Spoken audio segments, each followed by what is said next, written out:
Let's talk about down jacket. What's the difference between down jacket patterns and normal jacket patterns without any feeling? Because of the thickness, volume, pattern should be different. Today, I'm going to talk about down coat construction. Hi, I'm Jin. Welcome to Pattern Studio 101. I just picked one of my down jacket. It's a long coat. As usual, we're going to start drawing a base frame and then back, front, sleeve, and hood. And I'll show you some details that this coat has.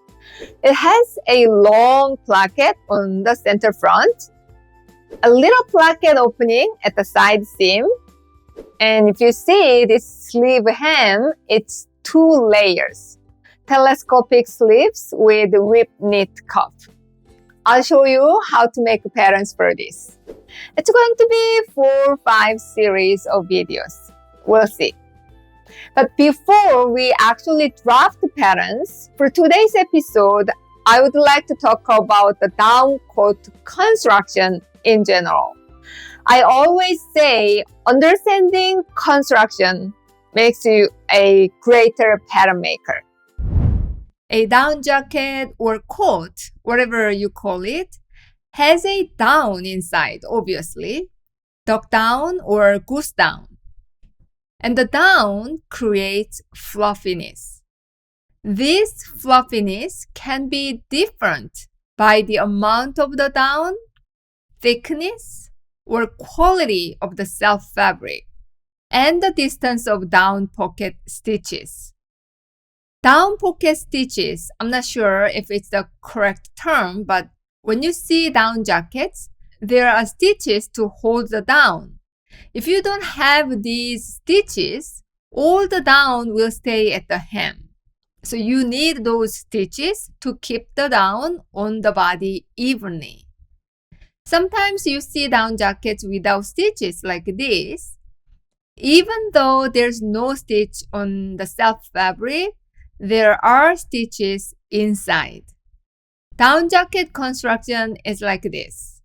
You have a self fabric on top, and then down-proof fabric, and duck down or goose down, and another down-proof, and lining. So normally, you stitch those 3 layers without lining.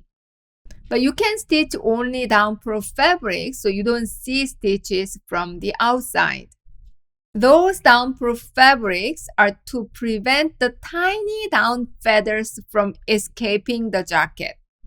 The down-proof fabric is made of lightweight, tightly woven materials such as nylon or polyester. When I worked on these kind of jackets about 10 years ago, I used polyester most of the time. But I heard there is cotton down-proof fabric, maybe for comfort. Hey, I want you to know that I have a master class that teaches you about Pant Balance. I show you how to draft the pants base frame and how to fix the pant balance if you're working on existing pants patterns. A lot of fitting issues with pants can be resolved simply by examining the pant balance. Head over to my website patternstudio101.com and watch that masterclass.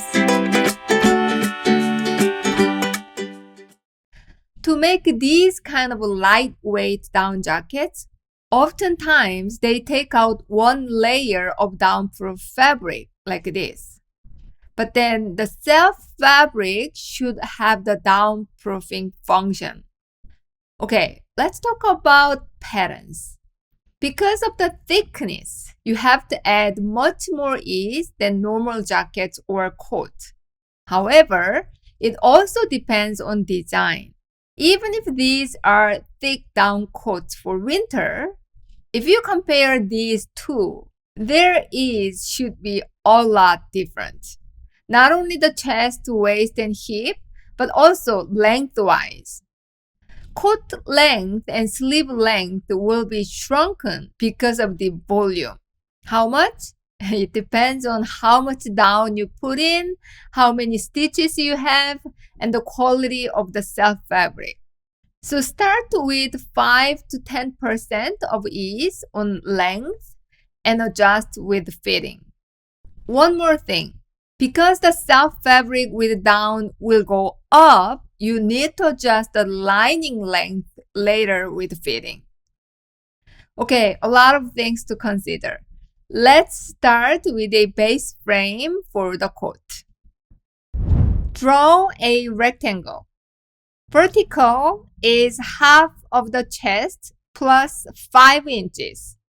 I add 5 inches, so 10 inches is in total. Horizontal is the coat length, but this is 5% longer than the coat length I want. For example, if I want my coat length 42 inches, this length is actually 44 inches. On the vertical line, find a midpoint and draw a line. This is going to be the side seam. Measure the armhole depth. Again, same 5% applied. So for example, the armhole depth that I want to have is 9 inches and a quarter. But I want to make this 5% longer, so I go with 9 inches, 3/4 of an inch. This isn't just example. Draw the underarm line. Measure the back length. Again, add 5%. Draw a waistline. From the waistline, measure the hip length and draw a hip line. In this case, front and back chest are the same. I'm going to draw the back here, and this will be the front. This is the underarm line, this is the waistline, and this is the hip line. The base frame is done. We are going to make back and front body next time. If you ever want to have PDF written instructions for my YouTube tutorials, go to my website and join my membership. Every Wednesday, when my new video drops, I send PDF instructions to your inbox. I'll send you my YouTube video list as well, so you can easily find the exact lesson you need. Go to my website, patternstudio101.com/YouTube. The link will be in the description box. This channel is totally dedicated for young professionals to take their pattern making skills to the next level. Have a beautiful week. See you next time. If you love my videos, why don't you join my email list? I'll send you armhole depth chart, dart calculator for skirt and pants, how to measure guide, and much more resources as a welcoming gift. And you will get my weekly emails with great tips and techniques about pattern making. Go to my website patternstudio101.com and sign up.